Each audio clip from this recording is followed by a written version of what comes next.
Hello, everyone. Good afternoon or good morning, depending of where you're connecting you from. I'm Ju from Ironhack, and I'm very happy today to be here with Daute to talk about vulnerability management in cybersecurity. This is going to be a very promising talk, but before that, I'm going to walk you through the platform since it can be a bit confusing if you haven't been on 24 before. So on your upper left corner, you have the slide section. There you're going to see the presentation that Daute will be doing during the session.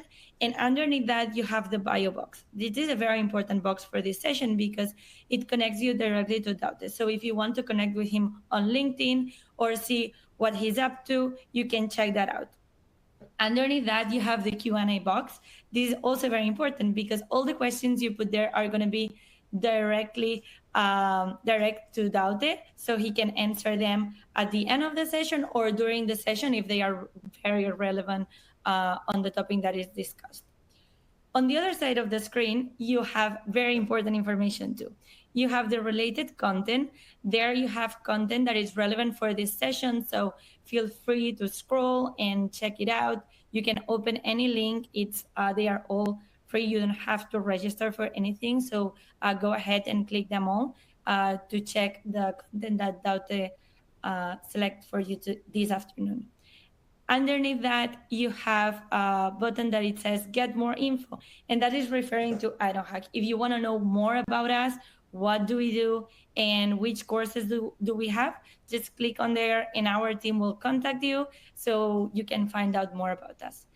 And last but not least, we have an attendee chat or an Ironhack chat that if it's not activated, you can do so by clicking on the bubble on the toolbar down below, the blue bubble. Just click on it and it will pop out. Feel free to go there and share where are you connecting from and share there any thought that you might have during the session. I will be interacting with you by writing, and Daute will be commenting on your comments, so feel free to be very interactive there. And now, without further ado, I pass the mic on to Daute because he is the main speaker today and he's going to handle the important part of the webinar. And I'll see you at the end of it to give you more tips and more recommendations about our sessions. So, Daute, the floor is yours. Thank you. Hi, everyone, and welcome today to our webinar. Today we will talk about vulnerability management, as you confirmed. First of all, as Jaron just done, let me know where are you from, where are you listening this webinar. Welcome, everyone. Let's go for a really entertaining afternoon together, and I hope to give you some insights about cybersecurity and about vulnerability management, how it works, what can be done with vulnerability management. Is it the role inside cybersecurity? So let's go ahead. But for that, I invite you to open the chat, and let me know where you're listening from. And let's go ahead. First of all, nice to meet you all. I see that at the moment we have really good assistance. So I'll present myself. My name is Daute Delgado. There you have a QR code. Is completely safe to scan, so no worries. It's my LinkedIn. I'm cybersecurity lead instructor here in Ironhack, and I'm also security engineer for International Computing Center. I started my career in IT in Computer Center in Barcelona just 4 years ago, I would say, and then I became part of the Vueling. The Vueling is an airline in Europe for those ones that are from outside. Then the COVID arrived, and I moved to the cyberproof SOC service. There I developed myself as incident responder and also as threat hunter.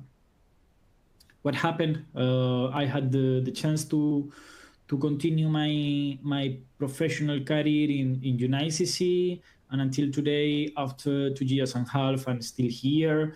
And since a year and a half, I'd say, or 1 year, maybe a bit more, I have some alumni in the chat. I read already. So, I'm working in Ironhack. So I have some media contributions, as you can check, mainly in the Spanish media, but also in the Vogue business. You can check everything in my LinkedIn. Feel free to check whatever you want. You have some articles, you have some blog posts, investigations, etc. I also won an excellence award from the cybersecurity excellence award 2 years ago for a project, and I have some certifications, as you can check in your screen. And I'm also, since a month ago, Microsoft certified trainer. So this is an added value because you are learning cybersecurity with the good instructor, from my point of view, of course, and also from a certified MCT. So this is a good point for you. So I'm reading the chat. First of all, I'm in Gran Canaria. Okay, I see that you are in Austin. Julia from Barcelona, New York, Sigon City, Germany, from Portugal. Nice to see you all around. And let's go to the matter. So starting from the bottom, I guess that some of you have already some insights in cybersecurity. Why do you think that, Daute? Because vulnerability management is not a common topic in cybersecurity. As we were talking earlier, it is a role. You can develop yourself as vulnerability analyst, vulnerability manager, service manager for vulnerability service, for example, but it's not the most common role in cybersecurity. So, starting from the bottom, a vulnerability is a weakness in a system. So this could be in a device, in software, or even in a human, okay? Social engineering is exploiting human resources, okay? Remember that. So this can be used by an attacker to perform malicious activities, okay? Until here, everything is fine. This is since the first days of cybersecurity or even from IT. Nowadays, we are discovering some vulnerabilities that have been in the forest for several years that haven't been discovered, as the Log4j from 2 years ago. Maybe it's familiar for some of you. If it is, let me know in the chat. Log4j vulnerability. But the point is that we are discovering new vulnerabilities every day. Why? Because we are analyzing all the pieces of software of the devices, and also we have people they are expertise in exploiting vulnerabilities. Okay, this is called bug banter. All right. So in 1865, we have the first reported vulnerability, because someone from the MIT, is always the MIT, of course, because they are really advanced and they have been investigating in IT for several years. They disclosed the content of a password file. It's quite similar than nowadays. Why? Because nowadays we have some people that is still storing passwords in plain text in a TXT in the desktop. So of course that is quite normal, and some things never change. Hi from India. It's perfect. Nice to meet you all in the chat. I'm so happy that you are here today. Let's go for the next one. Why are vulnerabilities discovered, Daute? Okay, so sometimes we are talking about system misconfigurations, all right? So if we have a lack of configuration in any device or software, or even we are using the default configuration, we are exposed. I mean, this is known, okay? This is nothing new until here. And the point is that, okay, you can scan and maybe you can hit a device, a software that is using the default configuration. Daute, if I'm not using the default configuration, things can happen anyway. Why? Because maybe the configuration is correctly done, but you are exposed to a 0-day. Do you know what is a 0-day? Let me know in the chat. So I'll give you a few seconds to text it in the chat. even not a 0 day. Maybe you are exposed because you have reported vulnerability, a CVE. We will talk about them later. But you are exposed because your software is out of date. If you are not updating your software, if you are not updating your devices or whatever, even if you don't update yourself, you are vulnerable. Okay? Why? Because mainly in the softwares, yes, Jessica, what is a 0 day vulnerability? Correct, Tiago. Correct. That's perfect. I love this group. All right, we will go ahead with the 0 day vulnerability just next to out of dates. So if we are out of date, if our software is out of date, we are exposed. Why? Because when we think about an update, maybe from the App Store, we are saying, oh, okay, a new user interface is a bootcamp that we have in Ironhack, by the way, or they changed the development of the data is also a bootcamp that we have in Ironhack. Everything is related to Ironhack, I see, but nothing far. I mean, it's not related to that. Normally, even if they don't say, sorry, that it's not related to any security patch, it's related to a security patch. Why? Because these people that I was talking earlier, bug bounters, maybe you can also specify what is bug bounter in the chat, because I see that you have a lot of knowledge in cybersecurity. So go ahead and try it. I'll read the chat just after this screen. If we are not updating our software, if we are not updating ourselves as professionals, for example, we should know which campaigns are active, if our company is being targeted. So if we are out of date, we are vulnerable and we are exploitable, okay? In general, in cybersecurity field. And then the famous 0 days that we were talking about in the chat. So a 0 day, this is quite controversial because we have 0 days that are not really high. Then we have 0 days that can disclose an intercompany or can even break all the barriers in a device, okay? So for example, imagine that you have an iPhone. I'll say the brand. I'm not used to say the brand, but today I gave the brand. So I can say you that Apple paid some years ago, I would say that 2 years ago, to a 17 years old teenager, $2 million for a 0 day. Why?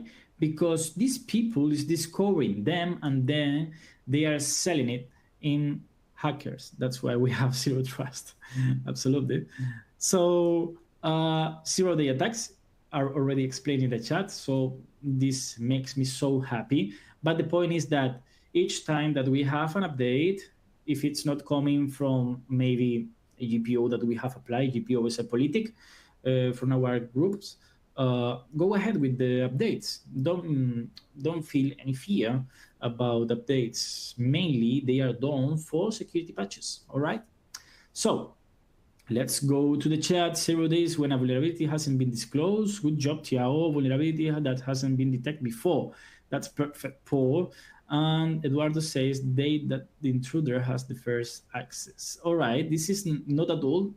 It's common to call to the incidents the 0 day when it's the first day that we receive the notification or the alert. So it's completely correct, but it's not the same a 0 day vulnerability or attack than the 0 day for an incident. So it was a nice try, Eduardo, and I see that you prepared the webinar. So we were talking about what is an exploit. Exploits normally are piece of codes. When the piece of codes is being developed, we are talking about software or programs, but always we are talking about piece of codes, okay, that could be inject internally or externally to the application or device that we would like to explode. That's the reason it is called exploit, okay? Daute, at the last point, you're saying that it's used for criminal purposes. Of course, that I'm talking from the bad part, because I want to understand that all of us that we are here, we are not using any exploit for any bad purpose. So, of course, that you can use any exploit to test your environment. It's perfect. I mean, you have exploit DB, where you can check all the exploits that are available right now. So it would be exploit score db.com, if I don't fail. If someone can confirm in the chat, I would appreciate it. And you can check all the exploits that are available nowadays. But usually, the people that are trying to use this, they are trying to use it in a combination of different tools as Shodan and then Metasploit. So they are trying to go for criminal purposes. Nay asks, hope to hear more on how those one determine if exploit have been inserted in your system. All right, normally we are detecting Nay this through, for example, firewalls. All right, if we are talking about the web application, if we are talking about a device, usually we work with EDRs, endpoint detection and response software. It's like an antivirus, but I would say that it's an enterprise mode for antivirus, that we can monitor everything in the devices that we have on board into the system, and we receive alerts by heuristic, so by behavior, or by signature. Okay, so this is the introduction about how to analyze any attack in general, not only for exploits. I don't know if this is solving your question, Nay. I hope that yes, but there is the idea. All right. Then, how does it work? As Nay was asking, we are used to develop some code, focusing the vulnerability that we detect, and then we test it. All right. Depending on the status code that we are getting or the behavior that we are checking in the screen or even in the application at the moment that we are injecting it, we can say that it was successful or not. All right. We were talking about bug bounters. No one said what is bug bounter yet in the chat. So I would say bug bounter is a professional that is looking for vulnerabilities around the products. Why? Because nowadays companies allow to hack them and you receive a price. Yes, it's perfect, Paul. Yeah, I love this reply. Yeah. Maribel says also checking event logs. Of course, is depending from the data sources that you are monitoring, but yes, of course that you can check the logs. I mean, this is the starting point for an investigation, I would say, no? So companies are setting up some kind of price for people who find vulnerabilities in this software. Correct. So this is called a white hacker. Okay, it's not the same. It's not exactly the same. A white hacker than a bug bounty. Why? Because a bug bounty usually is a freelance that earns a lot of money. When I say a lot of money, is these people are the best of hacking and penetration testing. They are discovering vulnerabilities and then they are reporting, and the company is saying, okay, this vulnerability costs, for example, $20,000. So you are being paid just for detecting vulnerabilities. The point is that when we don't know that an exploit for any vulnerability that we don't know because it's not reported is available in the market, it's 0 day. Okay, as Ney is saying, we are talking about red team. So for that, as I said at the start of the webinar, we have the CVEs. CVE stands for Common Vulnerabilities and Exposures. Okay, it is a database where you can check all the vulnerabilities that are reported and approved. Why are they approved? Because this is not reporting a vulnerability and you are getting your first CVE published. This is an investigation and you need to prove what's happening. You need to prove how did you discover it, what is affecting, etc. So, first of all, global program, everyone can participate on it, okay? It helps to identify, define, and classify publicly. That's the most important point, because we have some databases that are not public, of course, as the criminal ones, okay? And those ones are found by researchers, usually, but companies also can detect them and get published. But the most common is that almost everyone is having researchers, security researchers in their company. So even that, maybe you can publish it under the name of the company. Is the trend right now, okay? We have around 20 key of CVEs reported yearly, okay? And as I was saying, it stands for common vulnerabilities and exposures. All right. Now we will see the CVE. Maybe you have seen that around internet, or even if you are on IT or you are interested, maybe it's familiar for you, okay?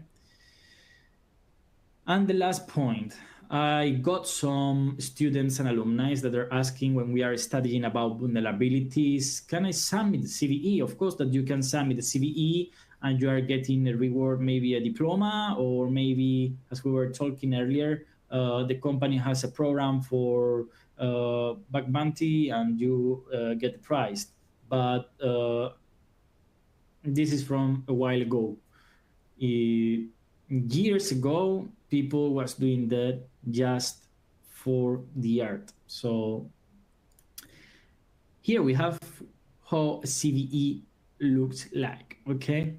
So the prefix is exactly the same for all the CVEs. Then we have the year, and then we have an identifier with 4, 5, or 7 numbers, okay? How it works, I don't have any idea. Maybe it's due to the severity, but I cannot. I'm saying that because I received this question earlier, and I tried to research for what the longitude of the numbers in the identifier means, but I had no luck. So maybe it's time to send a mail to the program. And then we have an score. That's the most important point in a CVE. Why? There you have the CVSS, okay, that is the analog of the program, but it's exactly the same. And we have the version 2 and version 3, if I'm not wrong. So we have the attack vector, okay, physical, local, adjacent, or in the network. Complexity, if we are talking about the really low complexity attack, the score is getting higher. If we are talking that just some professional crackers can develop it, we are talking about high complexity, right? Also the privileges, maybe not in your computer, because your computer is from you and you bought it and you are enjoying it, but in the company, usually we are not giving admin rights to the users. What's happening if they have admin rights? We are talking that we are exposing our network through lateral movements, okay? We need to develop that, but it's a common case. So if it's not requiring any privilege, still getting higher. User interaction. You need to click here, no, okay. More score.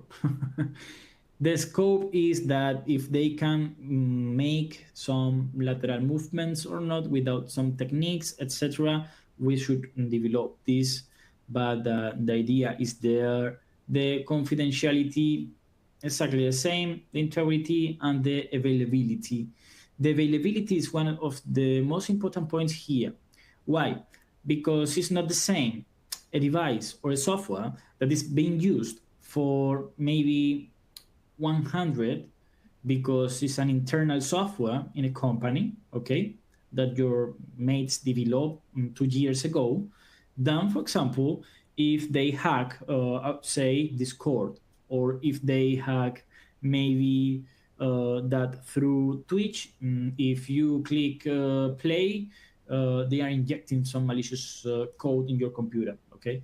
So we need to be careful with that. So the score is coming from 0 to 10, okay? Everything is clear. If you have any question, feel free to ask during the presentation in the chat, as we have done, because it's been really dynamic.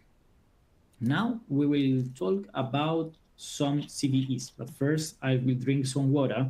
So let me your opinion meanwhile in the chat. How do you see? Are you liking the afternoon?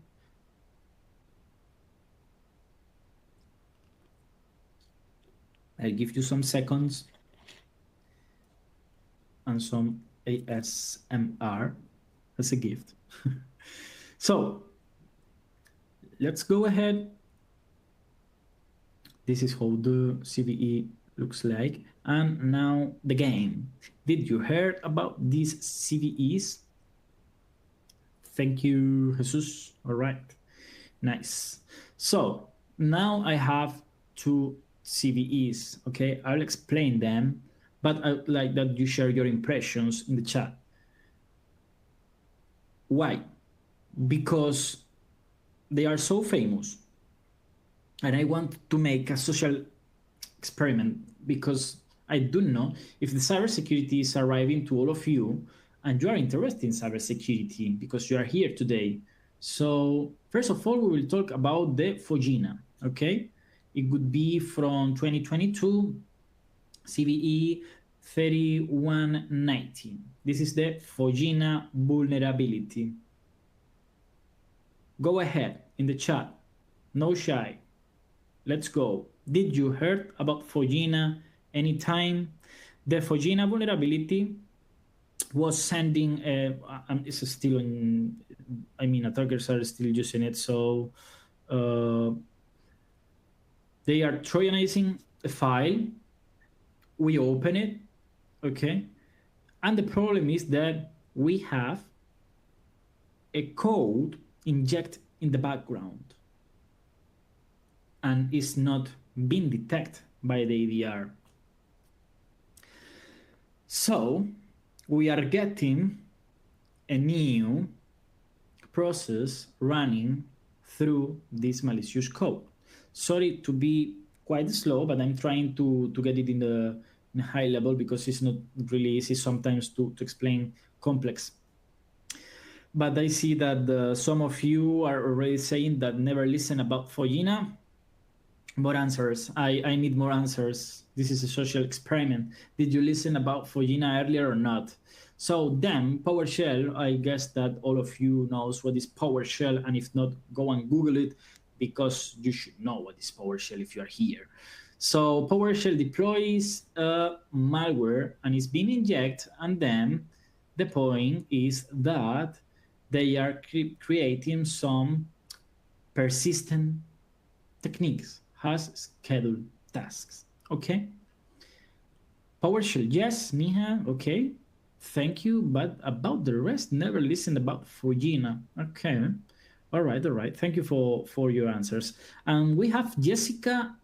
Yes, in these days, I read something about hacking a radio. Okay. For the frequency, how people can do that. I mean, by which methods and which vulnerability of the system of the radio. Okay. It depends, Jessica, if we are talking about some systems that are not computers, or if they are hacking the computer, and from the computer they are changing the behavior of the radio. Okay, so it's I'll clarify myself. It's not the same hacking a satellite, for example, than hacking the radio, because they infect a computer and from there they are controlling everything, and they put, instead of the next song, an illegal ad, as would do Anonymous in Vendetta, for example. Okay, but could be something like this. I have heard about macro embedded inside Office docs. This is quite similar, Marcelo. Absolutely. Fogina was quite similar. You have the Fogina resolution from the program into the resources that you offer you earlier. Okay, so if you want to check how the Fogina works, how the Fogina was scored, if I don't fail, it's a 9.8 or something like this. Go and check it. I hope that it helps you, Jessica. I mean, we should check the case together to see how would be the chain for the attack path. We have several ways to make this. Okay. Then we have another CVE, Chrome 0 Day. Okay. Did you listen about this one? This is from the end of the year, so maybe is familiar or maybe not. Okay, Jessica, just text me by LinkedIn and send me the new one. Maybe we can investigate a bit. Did you listen about the Chrome 0 Day earlier from last year? It was quite simple. So we are talking about an easy injection by HTML, and then we are getting access to the computer. Okay. Nice. I see that no one listened about it. Why you didn't listen about it? Because, as you can check, cybersecurity is not arriving everyone. And you can be part of this change. Okay? So that's the reason why we are here today. And today you know that we have the Fogina, and the last year we had the Chrome 0 Day. And you can spread the word. That's the idea. Okay? So it's perfect. So the score is 8.8. It's a really high, okay? And if we come back to the score, you can check from here that it's high, okay? It's not really critical, but it's quite high, okay? How would you read this? At the bottom, you see CVSS 3.1, and then you have attack vector, attack complexity, privilege required, 7.8. Okay, thank you, Sonia. Thank you. And it was, no, it was not discovered during our, but okay. User interaction, scope. So at the bottom, you can see that you have the short way to define it. Okay, so if we come here, we can read it. Vector, CVSS. Okay, attack vector network. Attack complexity, low. Privilege required, none. User interaction, required. Do you see? What are some good sites you recommend to look at, catch up on those vulnerabilities as they are released? Okay, yeah, we can talk about this. You have, I don't know if we added a Twitter link to a bot that is publishing CVEs 24/7 as soon as they are published, okay? But if not, you have some special websites, as Sonia is sharing right now in the chat, where you can check for the latest news. Of course, that in the latest news, you will see that the 0 Day was discovered or reported, or maybe a critical vulnerability was published, okay? So that's the idea. Bleeping Computer or Hacker News, similar ones, okay? And then you'll say, Daute, why is this important? Because from 2020, hackers increased their activity in just a year, okay? Because in 2019, we are still looking for unpatched devices and softwares, okay? And the problem is that has happened with the Log4j. We are using libraries that are really old, and of course that is being updated, but not some sources. CVEs are published after they are fixed, right? Else it would be a hacker paradise. Of course, Marcelo. That's the point, to have bug bounty programs, etc. Yeah. I see some movement in the chat. I love that. I love that. Okay. So the problem is that we are experiencing a really strong growth. We are needing more hands, okay? And we are needing professionals. That's you in the chat. So you know what to do. Isn't it? Then we have the vulnerability scanners. Vulnerability scanners are the most, oh no, the recommended logo just done my vulnerability scanners title.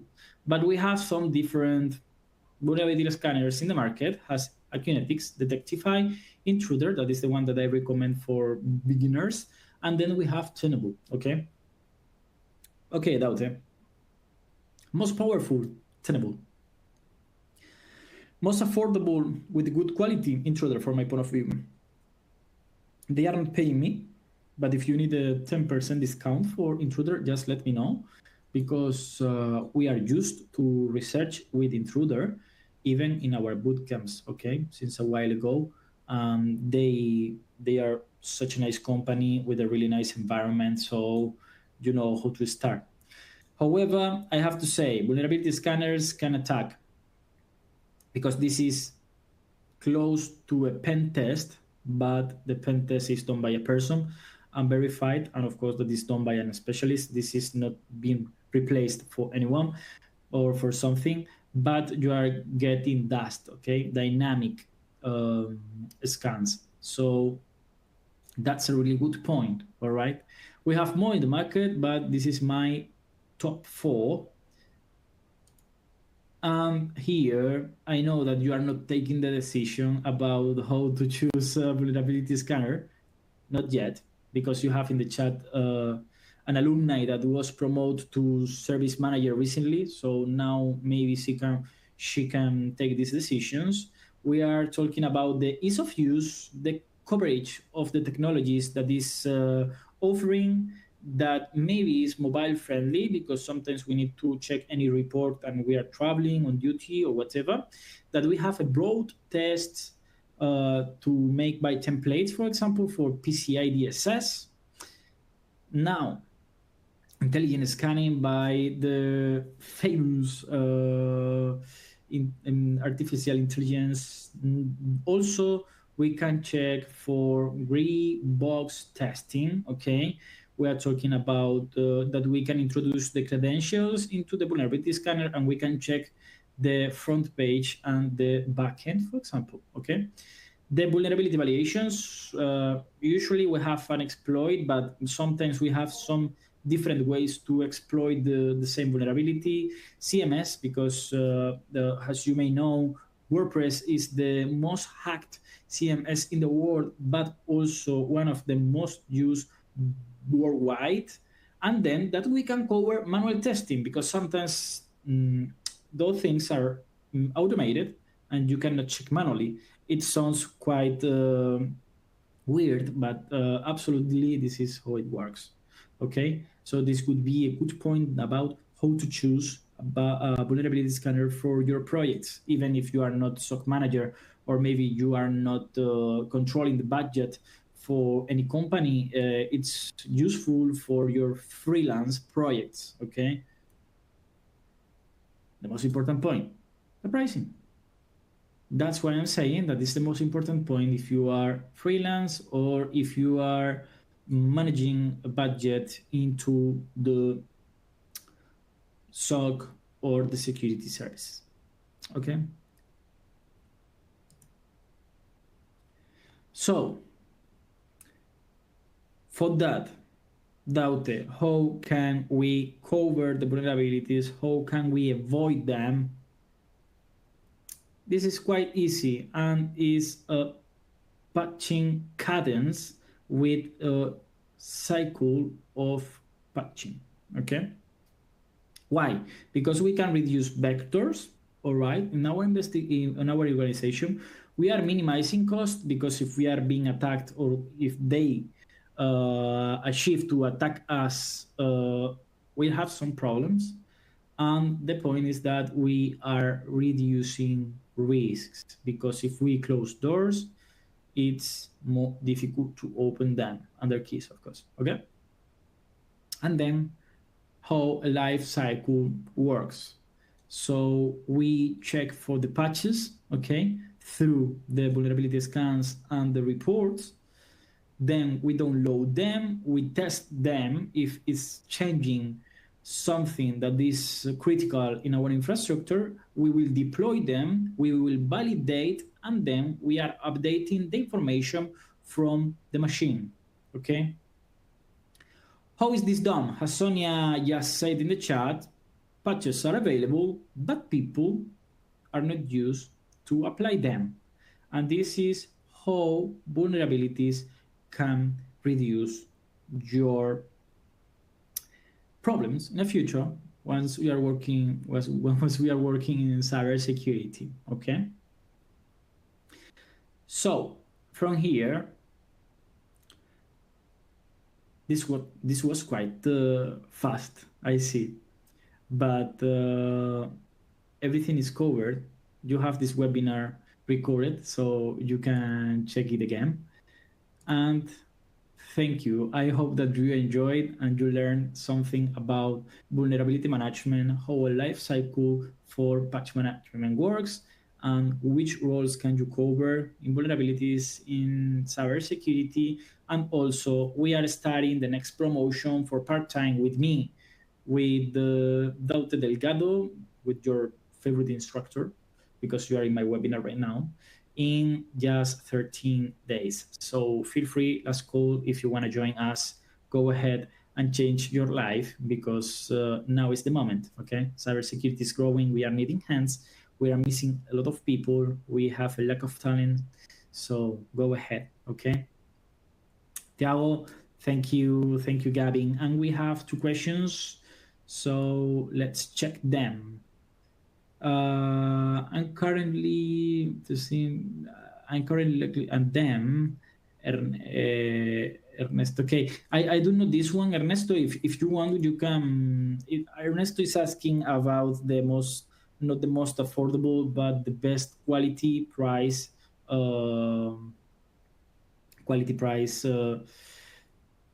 Vulnerability scanner. Okay, so if you want, Ernesto, just drop me a message.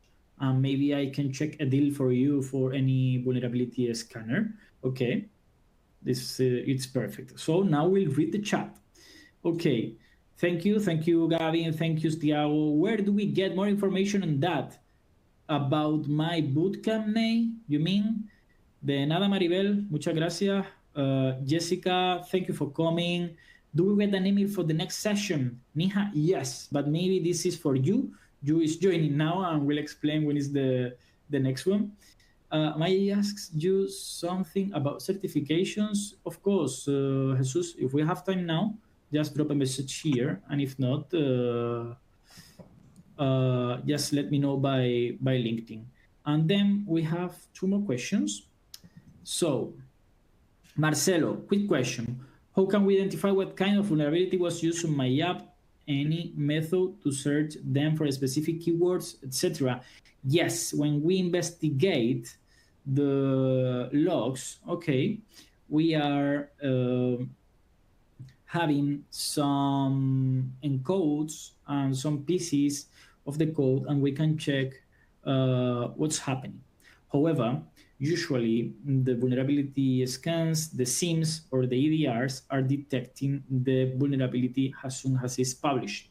Okay, so we are receiving the alert with the piece of code that was used, and this is the reason that the alert is received to your team. Okay, I guess that this is solving your question. If not, just let me know.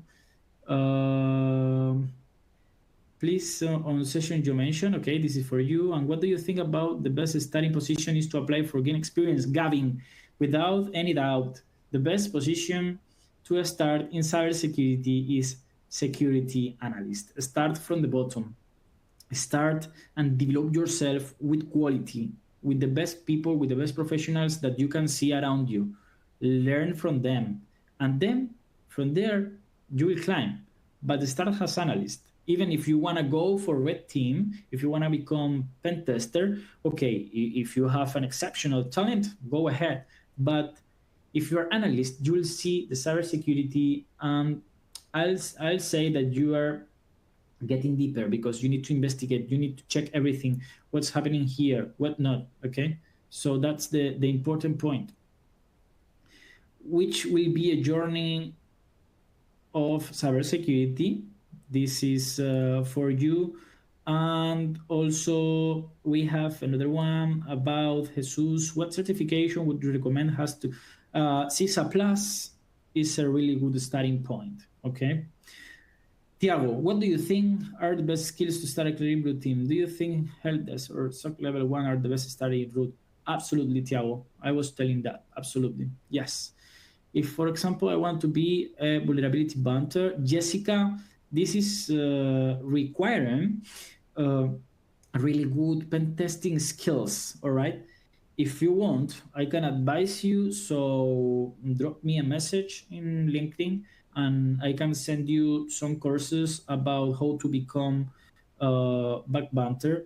However, we are learning everything, but I can drop you some resources without any problem because it's a really difficult path. Because, I mean, it's not for everyone, to be honest. Okay, and sometimes you are in the best position, and then you are without discovering a vulnerability in maybe 3 months. Okay, and maybe the last one, which extra miles do you recommend after cybersecurity bootcamp in order to join a CSIR team and be part of the incident response?